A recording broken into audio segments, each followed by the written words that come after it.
started off when we were here, and now this. Sorry for this line, but if I rub, then the whole of it will go because it saved itself. So this is our SO3. Now, because our sulfur, which is a central atom, is bonded to three oxygen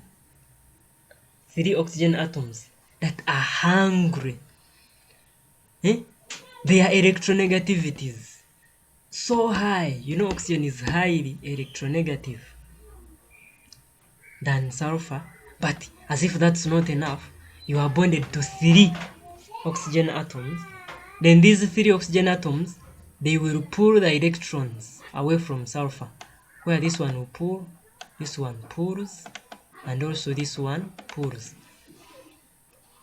So they will end up making this sulfur to be highly electrophilic, that when it approaches a ring that has its electrons, okay, and the electrons have, if imagine the ring is activated, you have a methyl group here, okay, and you have this and this and this, or whichever way you want to use. Okay, for us we have a ringed one.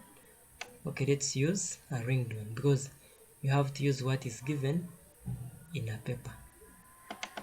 So it is going to receive, the sulfur is going to receive the electrons from the ring, and then one of the oxygen bonds is going to take away all the electrons, okay, and it gains a negative charge. So what shall we have? We shall have, okay, so the sulfur attaches, okay, this group of ours attaches on the para position, okay. Excuse me, teacher. Yes.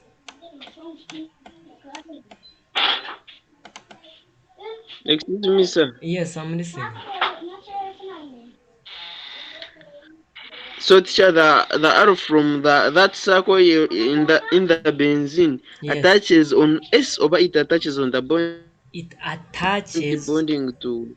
on S. Actually, that was the mistake that you did. Electrons will always move from electron rich, arrows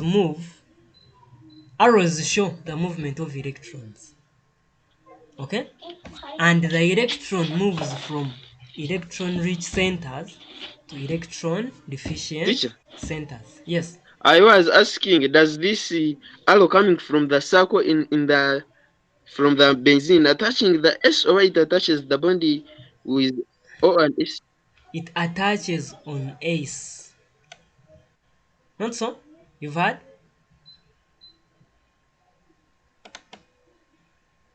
It attaches on S. Why S? Yeah, thank you. You're welcome. So the arrow show what the arrow, if you do a complete arrow like this, it shows movement of two electrons. Half it's one electron. And the back of the arrow shows the electron rich center. Then the head of the arrow shows the electrophile. And electrons move from electron rich centers to electron deficient centers. So I've showed you how this S is electron deficient. The oxygens will pull the bonding electrons from the sulfur, and you end up making this sulfur to be electrophilic so that it can receive the electrons from the ring. Not so? And the S attaches on the para position. Why not also? Yes, you form both a mixture of OS and para.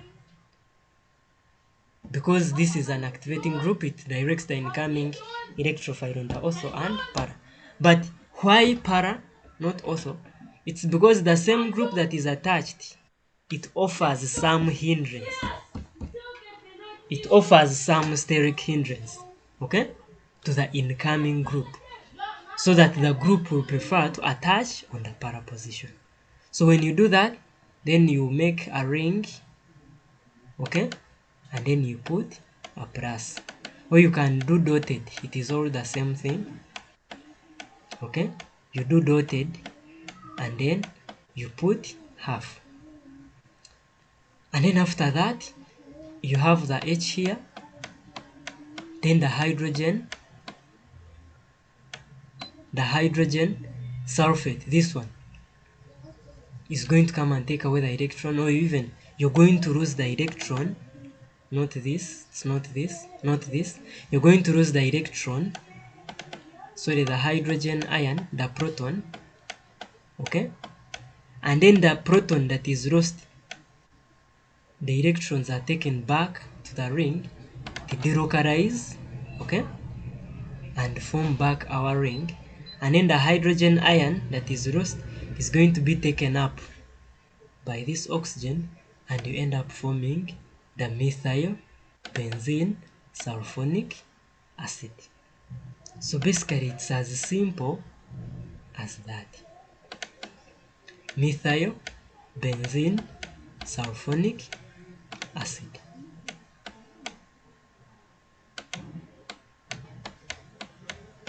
So as your main product that is formed. With alkylation, there are two methods of alkylating the benzene ring. So for alkylation, like I told you, there are two methods of alkylating a benzene ring. Like I told you, everything is the same, just that the difference is here. The incoming group attaches on the ortho or para position. So you have the CH3 here, and maybe here let's use the structure, the one with bonds.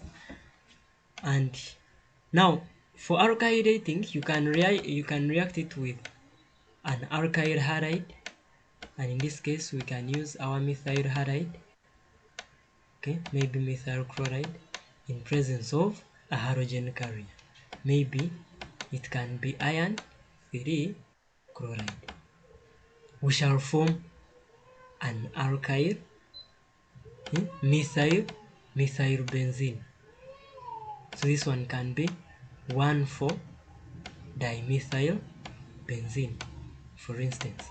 So you have a methyl group here, you have another methyl group there, and the mechanism is the same, whereby this methyl group, this methyl chloride, okay, it will react with, or the halogen carrier is going to polarize, okay, the methyl chloride, okay, so that you form a primary. Now here we can form our primary carbonyl compound, and the iron 3 chloride. This is for tetrachloroferrate ions. That's how we name them. So the minus is overall, okay? The minus is overall. Then now this one can receive electrons from the ring, and it will attach on carbon number 4, which will be CH3, or which will be, yeah, it's a ring with CH3,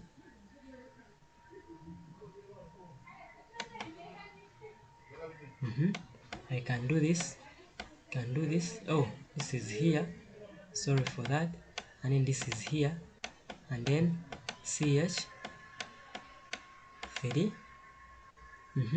So our CH3 of ours, okay, it is going to receive the electrons, okay, from the ring, and then it attaches where? On the para position. Why para position? Because it is where it is going to receive the less steric hindrance. So it will attach here, CH3, and then this is another CH3, okay, and so therefore this one gains a positive charge, and this bond remains, and this one also remains. But we have the hydrogen here, Okay, and so our tetrachloro ferrate, 2 ions. I think this is 2. This is just a mine. This is ferrate 3, not 2. So this is ferrate 3. It will come and take away the hydrogen.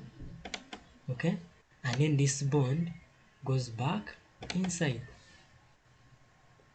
Okay, and so what shall we form? We shall form our 1,4-dimethylbenzene. Okay, this bond is here, this one is here, this one is here, and then you have a methyl group and another methyl group. So basically it is as simple as this. So you guys can do nitration. Maybe maybe Teacher, may I ask? yes, it's okay. Ask. Why are these guys uh, the positioning? You see, Yes, CH3 is on the top and another CH3 is down. What brings the position? How can you know that this one has been? It must be positioned at this. that was some good question. And this question we took the entire lesson to explain why. The other previous lesson where we said that these ones they are activating groups. For groups which activate the ring, okay, they direct an incoming electron to the ortho or para position.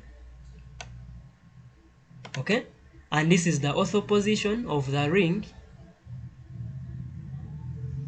This is the ortho position. Let's use this. This is the ortho position.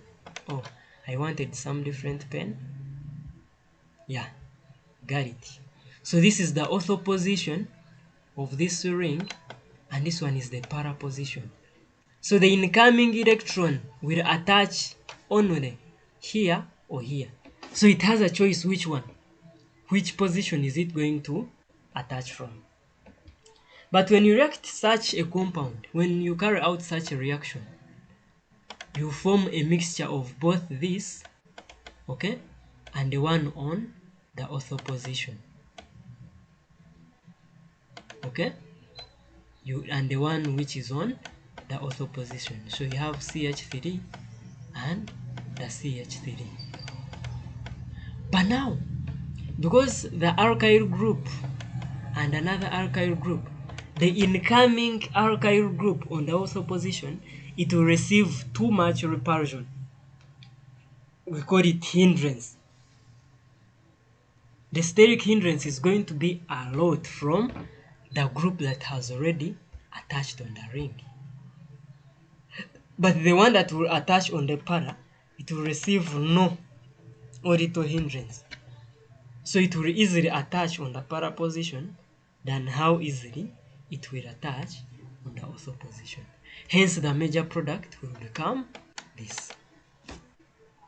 Is that okay? Yes. So, teacher, that means there is the major product and the minor Yes, product. You have the major and the minor. But usually we consider the major product to be the primary product. Okay? Okay, I get. Thank you. Good. Now for nitration, maybe, okay, let's see if we can do it. For nitration, it is the same. The nitro group will attach on the para position, same position. So you have your methyl benzene, okay, and you have your methyl group here, and the methyl benzene combines with the nitro. This is conc nitric acid, okay, conc nitric acid and conc sulfuric acid, okay, sulfuric acid, and heated at 60 degrees. Actually, for this one, by the way, for methyl benzene, I think you don't even need to heat because the reaction is too quick. For this one, it is super fast. The methyl benzene activates the ring that actually here you may not even need to do the heating. But for benzene as benzene, then you have to heat at 60 degrees Celsius. But for this one, the reaction is super fast, that you may not even need to do the heating. So what shall we form? Then we shall form our CH3, okay, and then the nitro group at the bottom, and then with your ring. So the mechanism, it is protonation. You first protonate the alkyl group, sorry, the nitric acid. So this, let me write it in this format. So you have NH2, okay. So if I write nitric acid as this, it remains as nitric acid. So this is the same as this. And then the sulfuric acid. But if you want, so this is partially positive. So even if I write sulfuric acid as this, it is still the same thing. Not so? Yes. Whereby this will donate the lone pair to the hydrogen. This one is partially negative. And then this bond breaks. And then what shall we have? We shall have the NO2, okay? And then OH, 2 with a plus, okay? Plus hydrogen sulfate ions, okay? And then what? Before what? And then finally, because of this, it is this protonated, the NO bond is going to be weak, so that it will easily decompose to take away the electrons. And so as a result, we shall form the nitro ions, N2 and then plus. Now it is this one that will receive the electrons from the ring, okay? And then the reaction, the rest becomes. Excuse me, sir. Yes. What if I react this nitric acid and sulfuric acid? Can that one come out? Yes, I know you want to write Then it. on reacting them, I will get. You get?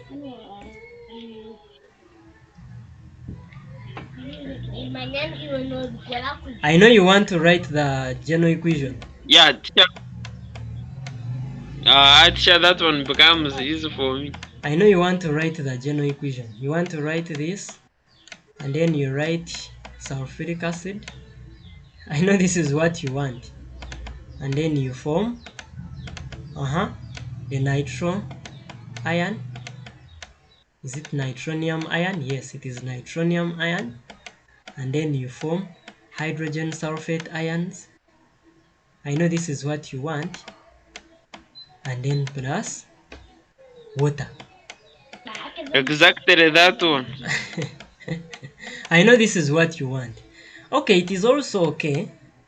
However, since we are writing a mechanism, this is more of a mechanism than this. But on a good day, this can be marked. But on a bad day, if they want to be rough, then they may be specific that they want a mechanism. So when you're squeezed, when you're pushed onto the wall, then you can write this. But if you can't, then you can still go ahead and show how you reach to the nitronium ion. Not so? Yes. So basically, It's fine. yeah, good.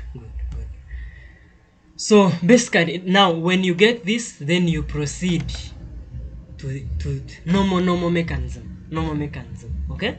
And we've just scattered. We have just scattered. So you proceed normal mechanism until when you form the final product.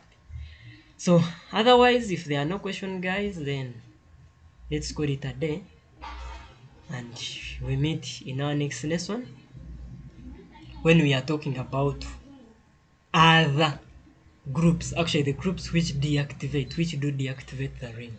How do they do it? Okay? Yes. I thought we'd finish the lesson today, but the work was too much. You practiced a lot, and which is okay. Which is okay. So let's have a nice time, guys.